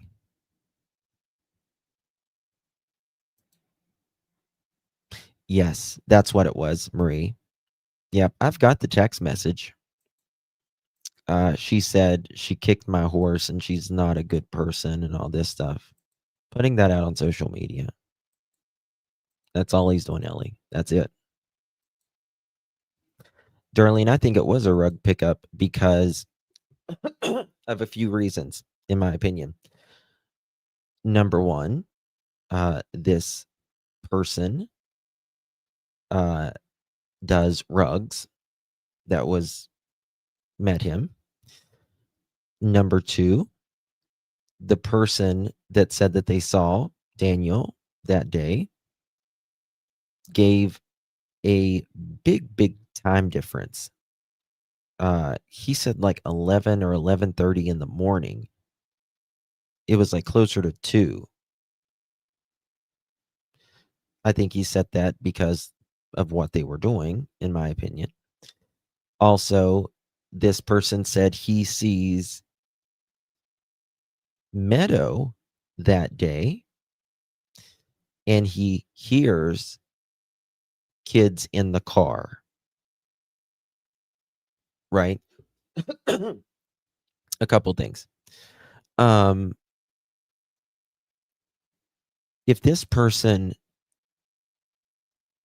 saw Meadow but didn't see Jack or Lilly but heard Jack and Lilly, well, this means, in my opinion, that Daniel had Meadow in his arms and went to the car.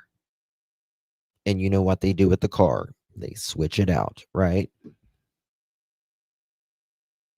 So there's that. Number two, he said he could hear Jack or Lilly.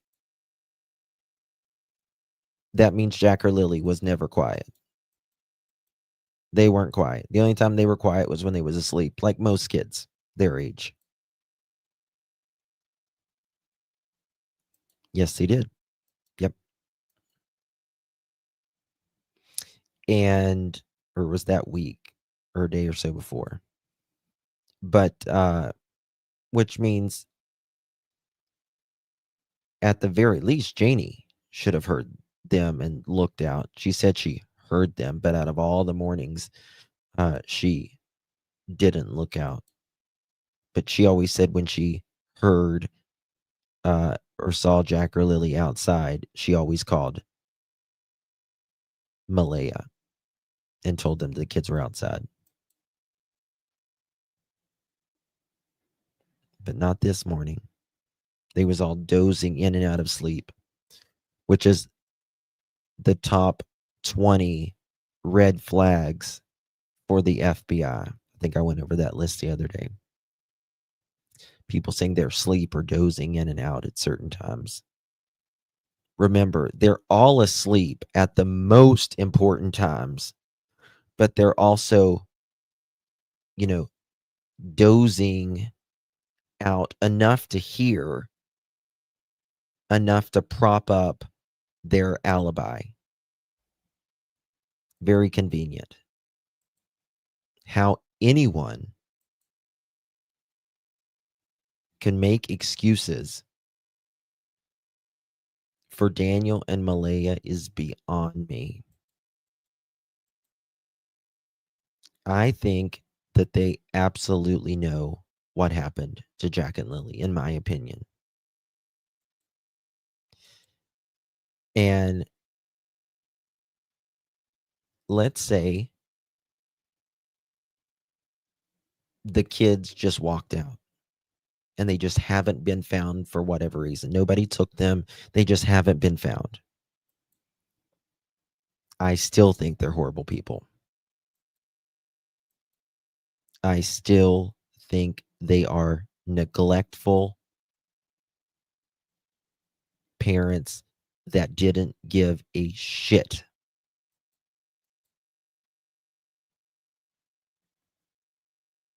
I've always said in this case, the best circumstance is that these kids were just neglected. And the parents were just in bed, knew that they were out there, knew what was, going on and all this, and didn't get their asses up to tend to their kids who they say was sick, having 3 children under the age of 6, sleeping till, close to 10 o'clock in the morning. Right. And got outside.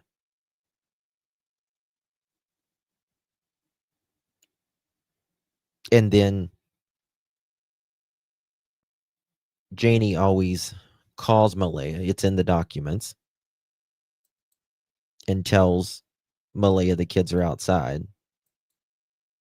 So they got past another person. Let's just say that they, got out. They were neglected at best. They were, in my opinion, malnourished. They didn't get to go to school, not because they have a low immune system. It's because, in my opinion, probably that these parents didn't get their own asses up of the morning. They didn't have their own discipline. I'm not a morning person. Not a morning person. But let me tell you something. You become a morning person, whether you like it or not, when you're a parent. You become one because that's the thing to do.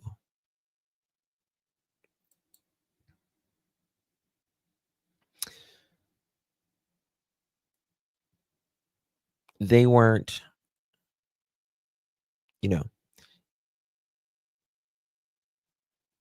they essentially missed over 1/4 of the school year.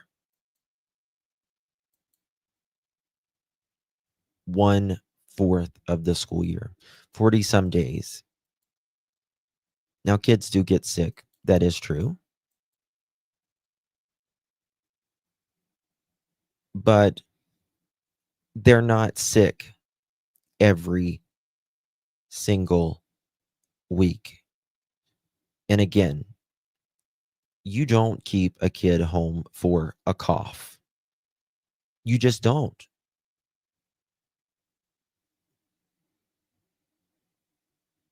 If a kid has a fever, that is something you keep them home for. If they have vomiting, that is something you keep them home for. If they have diarrhea, that is something you keep them home for. Because things can go really bad really quickly when those things happen. And they're also contagious, most likely with those. It absolutely does. I think the best meal that they got probably in the 2 years or so, two or 3 years that Belinda didn't see them, probably the best meal that they got in that 3 years was at school.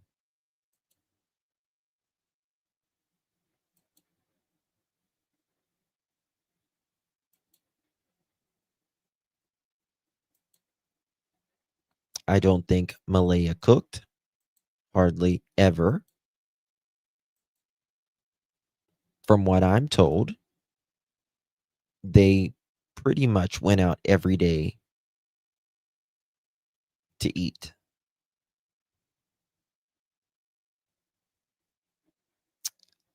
I heard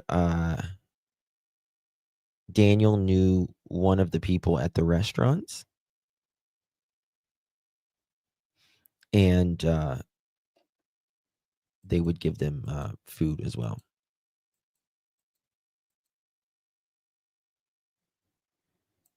Yep. Same Dreamcatcher. Same.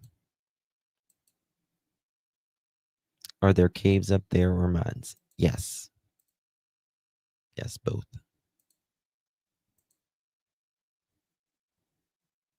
Their microwave was sitting on their stove.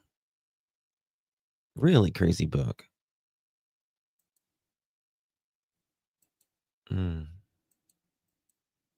Yeah.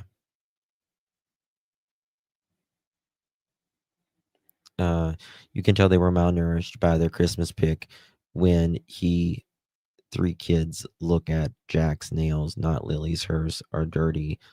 Look at Jack's fingers. That shows you the extent. I know, it's very sad. I mean, you can't have a good immune system if you don't have nutrition. Night, Leslie.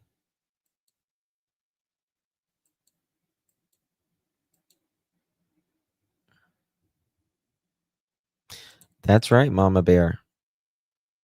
You're a morning, noon, and night person when you're a parent. That's for damn sure. That's for damn sure. Especially when they're little. Oh my gosh. It's crazy. It's absolutely crazy. Damn,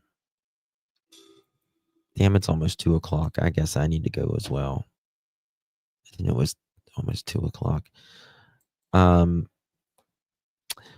Well, guys, make sure you're subbed up to my Justin for All channel. Are you guys subbed up to my Justin for All channel? That's my old channel, but I'm going to be on it. It's more of my life channel. Thank you, Joyous. I'm so surprised you're up, Joyous. I am so surprised you're up. Okay, thank you guys.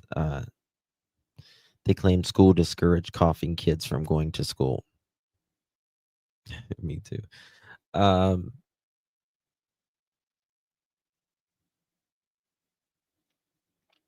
Yeah. I don't now. There was whooping cough going around in that school, Pertessa, at that time. Whooping cough can be dangerous. But remember, they were off almost all week. They were off almost all week. They were off Wednesday, Thursday, Friday. I like that as well. Anything on Brother Justin and the Mystery Dog. That's a hard one, Linda, because nobody talks around Justin. I know we want to know more. Again, I believe Janie and Justin know. I don't think Earl does. I believe Malaya's mother knows.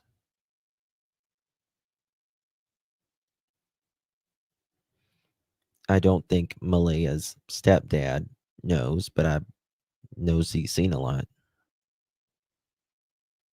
Why keep Jack home? Exactly. Well, why not take him to the doctor? I mean, and this is the thing. Like, they weren't taking them to the doctor Thursday, right? But they were driving, taking them in and out of the stores, Walmart, Dollaramas, everywhere. So tell me, if you can go all over town and all of that with the kid, with, you're not taking them to the doctor, why couldn't they have went to school?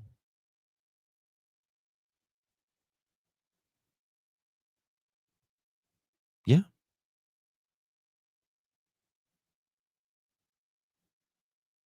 You too, Ellen Violet. Way too many. Yeah. Every time I hear the name Earl, I think of that song, Micmac, Dixie Chicks. I mean, I think that song came out in 1999 or 1998. And I remember singing the hell out of it.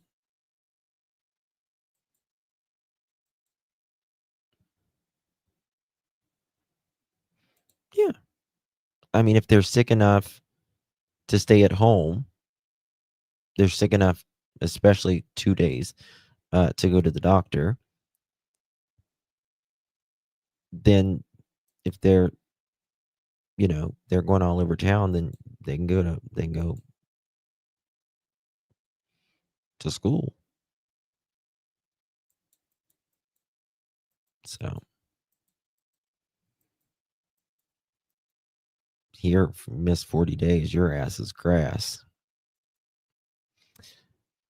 I think they didn't send them because they were going to be out running all day and didn't want to come home to get them off the bus.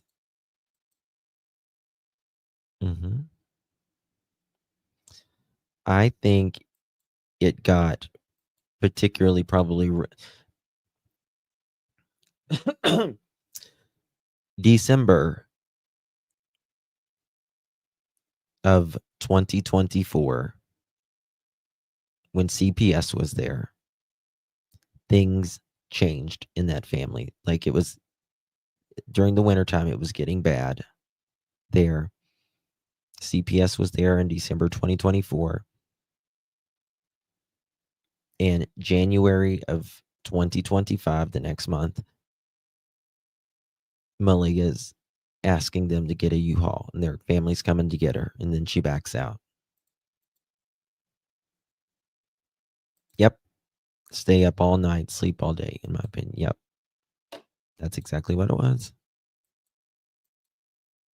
That's exactly what it was.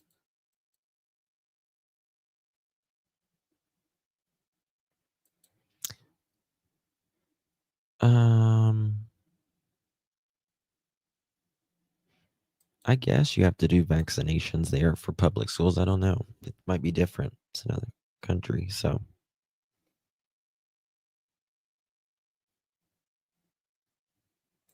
yep. Yep. I think they can miss like for a semester here. 4. Something like that's not much.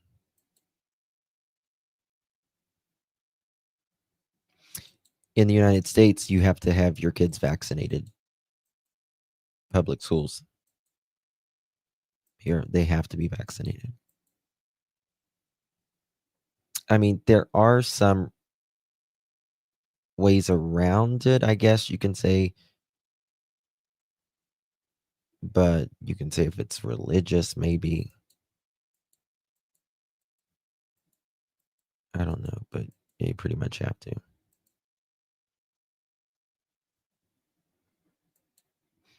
Unless they have IEPs or some accommodations they can miss. But that would include doctor visits and documentation. Yeah, that's different. I mean, as long as you have if you're on doctor's order, nobody can stop that, right? I mean, like if you have a doctor's excuse to say you were seen by a doctor, well, it is what it is. It's like unexcused absence. Like kids can they can miss for like 3 or 4 days, I think a semester for like parental notes. You can do it for religious reasons. You got to have like your minister, your religious leader fill out something. Or then doctor note.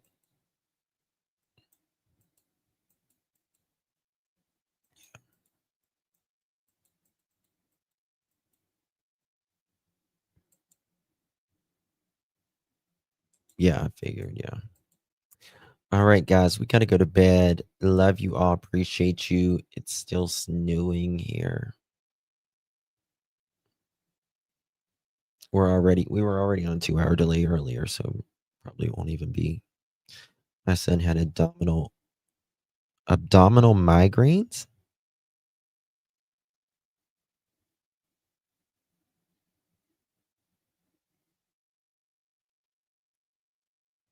I'm sorry, Webs. Yeah. What's abdominal migraines?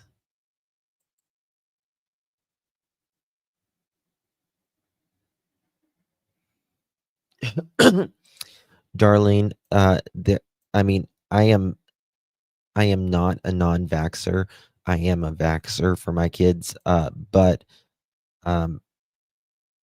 I spread mine with all my kids. I spread them out. I delayed them. I delayed them. And that's the kind of the thing I was like,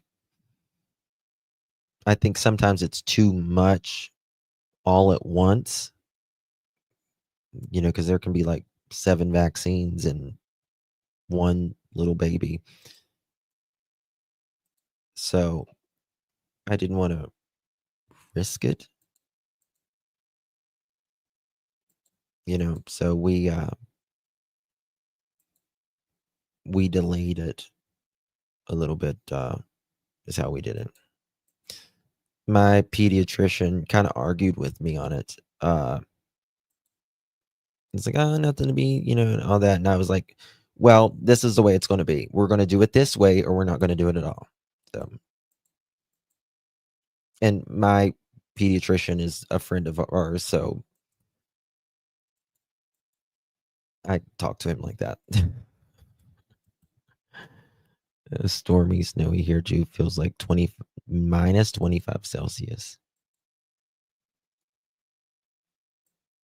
Hope Janie isn't putting in her pool tonight, right?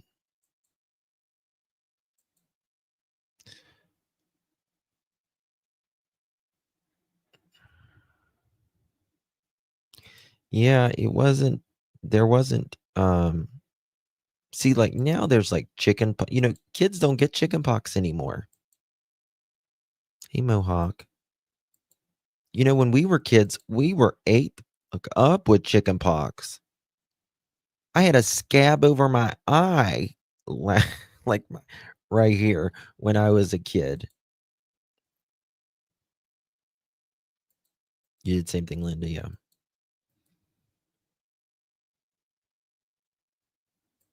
Meningitis is very important, yeah.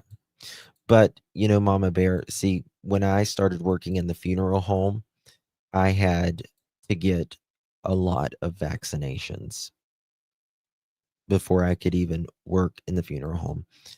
And then I had to get, boosters on top of that and all the hepatitis and all that shit. I always say I have more vaccinations than my dog. Yeah. Yeah. And let me tell you something. Listen, get your child's as HPV. It is so important. That is one. HPV, get it, get it, get it, get it, and get it as quick as you can. The HPV. There wasn't HPV vaccinations when we were kids.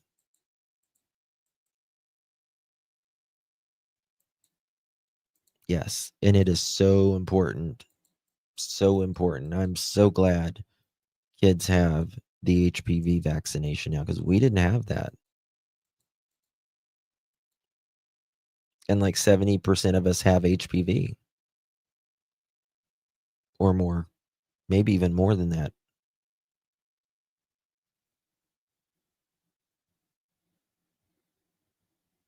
My son was actually given HPV instead of pox. It crashed his immune system. Never heard of that. Wow. The go vaccine. Now that one, Dreamcatcher, I don't want to get into it. That one was rushed, and people still got it. That's the thing. It's kind of like the flu shot. They're just giving you last year's virus and really guessing I'm talking about like legit vaccinations, in my opinion.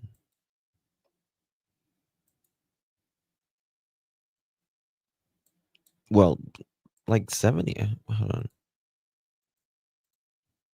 How much of the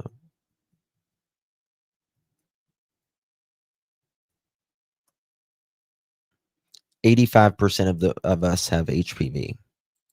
85%. I just checked the statistics. Yeah. You get it at some point in your life. Most of the time it goes away. But sometimes it doesn't.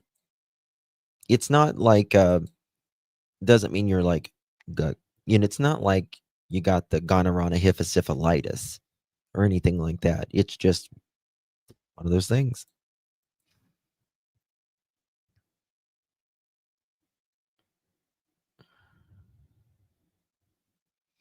Yeah. Yeah. I had a patch of shingles when I was like 19 or 20 years old. Doctor was like, that is so rare. It was just like this on my back, about like the size of a quarter on my back. And that was it. Pray I never get it again. It didn't really hurt.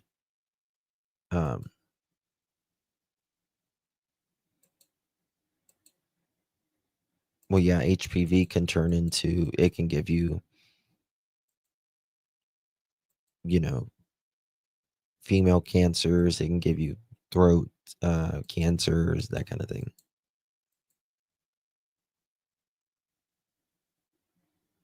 Yeah.